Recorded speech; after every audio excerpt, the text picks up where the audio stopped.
आप सबको मैं सुना रही हूँ सुंदरकांड अर्थ साहिब के हम एक एक चौपाई का अर्थ सुन रहे हैं। जय श्री गणेशाय नमः।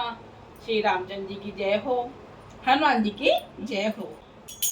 निशिचरी एक सिंधु महुर करी माया प्रभु की खग गई। बुझन तुझे गगन उड़ाही जल बिलो के पर छाही।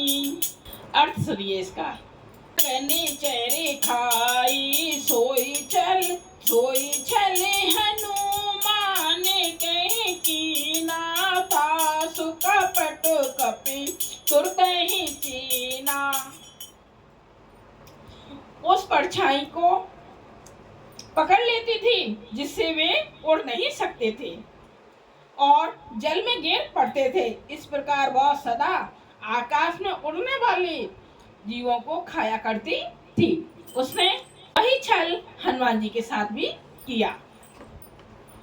हनुमान जी ने तुरंत ही उसका कपट पहचान लिया कि ये क्या करने वाली है।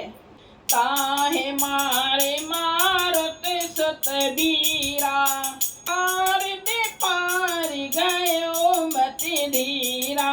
ताजाई देखी बन शोभा गुंजत चंचरी के मधुलोभा।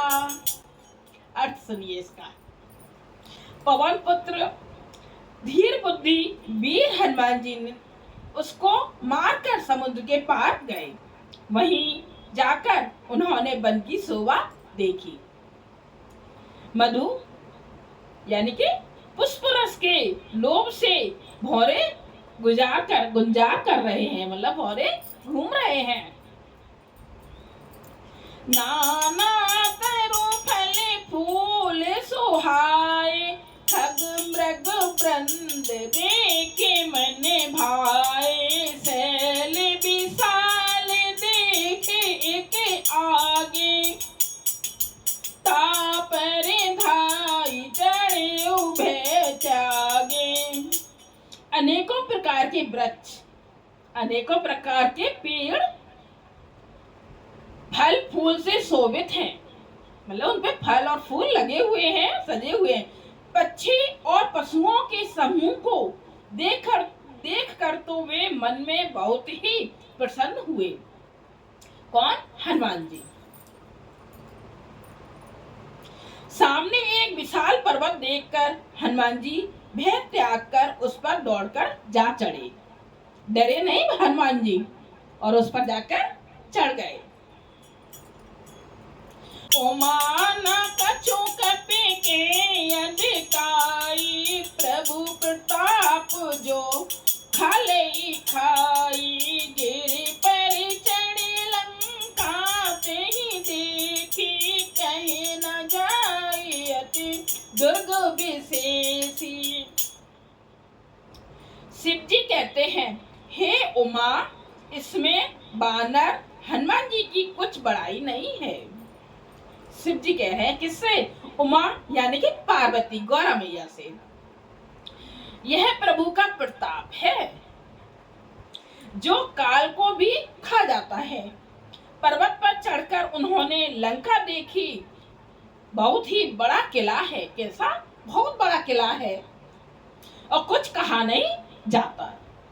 अति उतंग जल निधि जहु पासा कनक कोट करे परम प्रकाशा। तब अत्यंत ऊंचा उसके चारों ओर समुद्र है। किसके? किला के चारों ओर क्या है? समुद्र है। सोने के परकोटे यानी कि चार दीवारी है। किसकी? सोने की चार दीवारी का परम प्रकाश हो रहा है। छंद। कनक कोटि विचित्र मणि कृति सुंदरायतना घना। चहुट हट सुबह बीथी चारों पुर बहु विधि गजे बाजे खच्चर निकर पदचर रथ बरूथन को गने बहुरूप निश्चर जूथ अति बल सेन बरनत नहीं बने। विचित्र मणियों से जड़ा हुआ सोने का परकोटा है, उसके अंदर बहुत से सुंदर सुंदर घर हैं। उसके अंदर सोने का परकोटा मतलब दरवाजा है और फिर उसके अंदर सुंदर सुंदर घर हैं। चौराहे, बाजार, सुंदर मार्ग और गलियां हैं। सुंदर नगर बहुत प्रकार से सजा हुआ है। कौन? कहाँ? लंका। हाथी, घोड़े, खच्चरों के समूह मतलब झुंड के झुंड समूह तथा पैदल और रथों के समूहों को कौन गिन सकता है? कोई गिन नहीं सकता, इतने समूह हैं, इतने झुंड हैं। बने बागे उपबने बाटिका सरकूप बापी सोहनी नर नाग सुर गंधर्व कन्या रूप मुनि मन मोहनी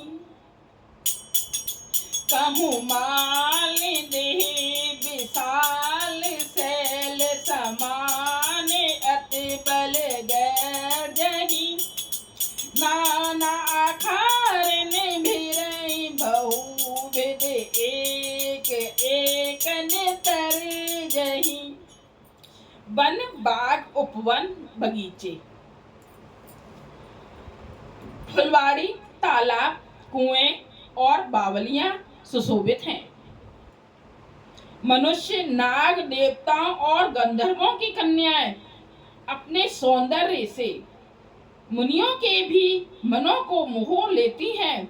कहीं पर्वत के समान विशाल शरीर वाले बड़े ही बलवान मल पहलवान गरज रहे हैं। वे अनेकों अखाड़ों में बहुत प्रकार से भिड़ते और एक दूसरे को ललकारते हैं। आपको कैसा लग रहा है? अर्थ सही सुनना जरूर लाइक कीजिएगा, कमेंट्स कीजिएगा, जरूर श्री रामचंद्र जी या हनुमान जी जरूर लिखिएगा और सब्सक्राइब कीजिएगा। करे जतन भटे कोटन पिकट तन नगर चहु देश रथही कहूँ महेश मानुष धीन खर अज खल निशाचर भथही लागी तुलसी दास इनकी कथा कछु एक है कही रघुवीर सर तीरथ शरीर हैं त्याग गति पे सही। भयंकर शरीर वाले करोड़ों योद्धा यत्न करके बड़ी यानी कि सावधानी से नगर की चारों दिशाओं में सब ओर से रखवाली करते हैं। किसकी? लंका की। कहीं दुष्ट राक्षस भैंसों, मनुष्यों, गायों, गधों और बकरों को खा रहे हैं। कौन? राक्षस खा रहे हैं इन सबको। तुलसीदास ने इनकी कथा इसलिए कुछ थोड़ी सी कही है कि बहुत थोड़ी बोली है। बताइए जरा सही तो बताए कि ये निश्चय ही श्री रामचंद्र जी के बाण रूपी तीर्थ में शरीरों को त्याग कर परम गति पावेंगे। ये मतलब इसलिए बताया है इसमें कि इन सबके तो शरीर बाण लगेंगे, जो शरीर त्यागेंगे तो उनका उद्धार होगा ना। तो श्री रामचंद्र जी के तीर से ही इनका उद्धार होगा, है ना। थोड़ी सी कही है कि ये निश्चय श्री रामचंद्र जी के बाण रूपी तीर्थ में शरीर को त्याग कर परम गति को पावेंगे। कहाँ से आप सुन रहे हैं, किस जगह से, किस शहर से, जरूर मेरे को बताइएगा। मेरे को खुशी होगी कि हाँ, आप इस जगह से सुन रहे हैं सुंदरकांड अर्थ सहित। और रखवारे देख बहु कपि मन कीन विचार, अति लघु रूप धरो निस नगर करो पैसार। नगर के बहुसंख्यक रखवालों को देखकर हनुमान जी मन में विचार किया कि अत्यंत छोटा रूप धरूं और रात के समय नगर में प्रवेश करूं। मसके समान रूप कपि धरी, लंके चले सुमेरे नरे हरहि, नाम लंकनी एक निश्चरी, सो कहि चले से मोह नेंदरई। हनुमान जी मच्छर के समान छोटा सा रूप धारण कर लिया। किसके समान? मच्छर के समान छोटा सा रूप धारण कर नर रूप से लीला करने वाले भगवान श्री रामचंद्र जी का स्मरण करके, यानी श्री रामचंद्र जी को याद करके लंका को चले। लंका के द्वार पर, दरवाजे पर लंकनी नाम की एक राक्षसी रहती थी। वह बोली, मेरा निरादर करके बिना मुझसे पूछे ये कौन कहाँ चला जा रहा है? क्यों से आज्ञा तो ली नहीं। जब आज्ञा नहीं ली तो मुझे लगा कि ये कौन जा रहा है मेरे बिना आज्ञा के। जाने ही नहीं मरमु सठ मोरा, मोर आहार जहाँ लगी चोरा, मुठी का एक महाकपि हनि, रोदेरे ममत धरनी धन मनी। हे मूर्ख, तूने मेरा भेद नहीं जाना, लंकनी बोल रही है। जहां तक जितने चोर हैं वे सब मेरे आहार हैं। महाकवि हनुमान जी ने उसे एक घूंसा मारा, जिससे वह खून की उल्टी करती हुई पृथ्वी पर लुढ़क गई, गिर गई। पुण्य सवारी उठी सोलंका, जोर पान करे विनय सशंका, जब राम नहीं ब्रह्म बरे दीना, चलत बिरंच कहा मोहि चीना। तब वह लंकनी फिर अपने को संभाल कर उठी और डर के मारे हाथ जोड़कर विनती करने लगी। वह बोली, क्या बोली आगे सुनिए।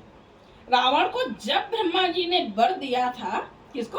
रावण को जब वरदान दिया था, तब वह चलते समय उन्होंने मुझे राक्षसों के विनाश की यह पहचान बता दी थी। क्या बताई थी? बेकले होश में कपि के मारे, तब जाने सुनिश्चर संगारे, तात मोरियते पुण्य बहुता, देखूं नयन राम कर दूता। आगे सुनिए।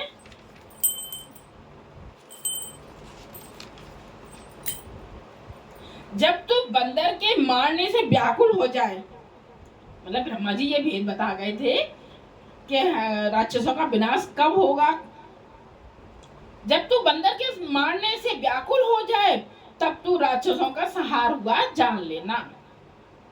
हे तात, मेरे बड़े पुण्य हैं जो मैं श्री रामचंद्र जी के दूत, यानी कि आप हनुमान जी से बोल रही हैं, को नेत्रों से देख पाई हूँ।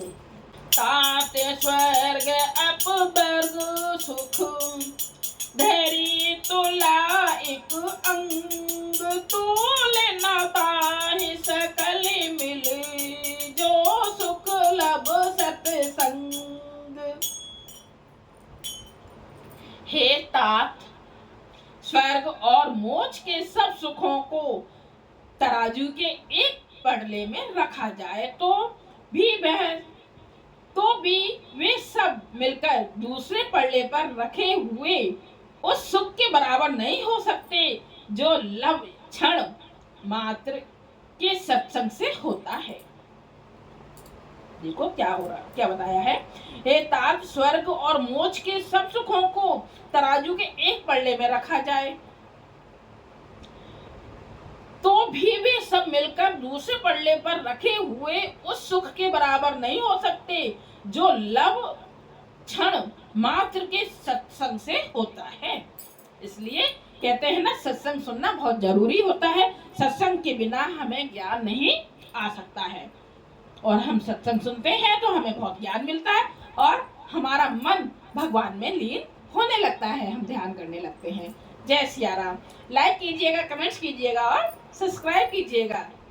जय सिया राम।